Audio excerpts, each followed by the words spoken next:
At ayun na nga, mga kumarites at mga katolits ko dyan. So for today's video ay naghahanap ako ng pagkain dahil araw na Sabado at hindi din naman ako nakapagbao dahil late ako nagising. Pero ayan, chowking ang una ko nakita. Pero ang talagang hinahanap ko ay mang inasal. So ayan, dati meron talaga mang inasal talaga dito sa tabi niyan. Pero hindi ko na mahanap kung nasaan na siyang mang inasal na yan.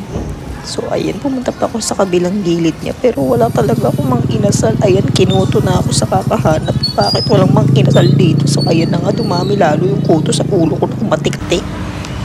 So, ayan, tumawid ako sa may bandang Abinida ata to. So, ayan, KFC. Pero alam ko meron din mang inasal dito. So, ayan, KFC ang una ko nakita. Pero hindi yan ang gusto ko kainan.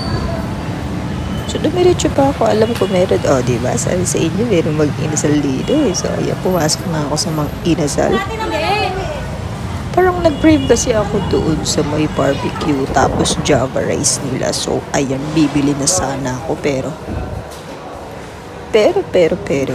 lumabas ulit ako kasi medyo may kamahalan pala siya. So, parang hindi worth it ang barbecue at Java rice para sa price niya. So, ayan, nag-chowking na lang ulit ako dito sa ibang branch. So, ayan, ang bilis talaga at umorder. At ayan, nandito na agad ako sa aming trabaho. At ayan, kumakain na ako talaga na mabilis sa pinakamabilis. Pinakamabilis na pagkain na makikita ninyo sa buong mundo. So, ayan.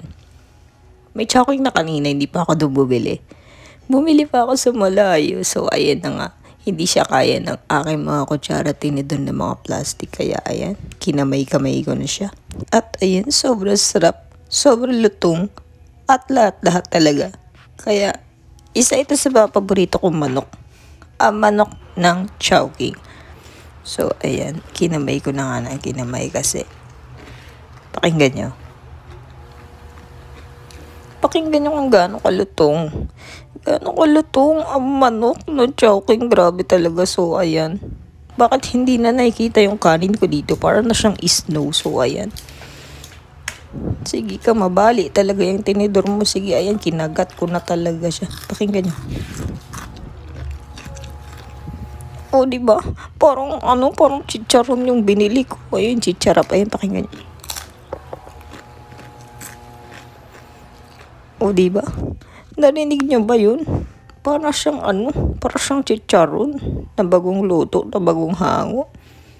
So, ayan, pinapako na nga siguro yung iba dyan. At ayan, ubos na aking gravy pero hindi na ako makakaulit kasi malayo yun. Kaya no choice. Ayan, pinapako na lang siya. Kahit wala siyang gravy. So, ayan, naubos ko na yung chicharap na lang. At ayan, tapos na. Bye-bye!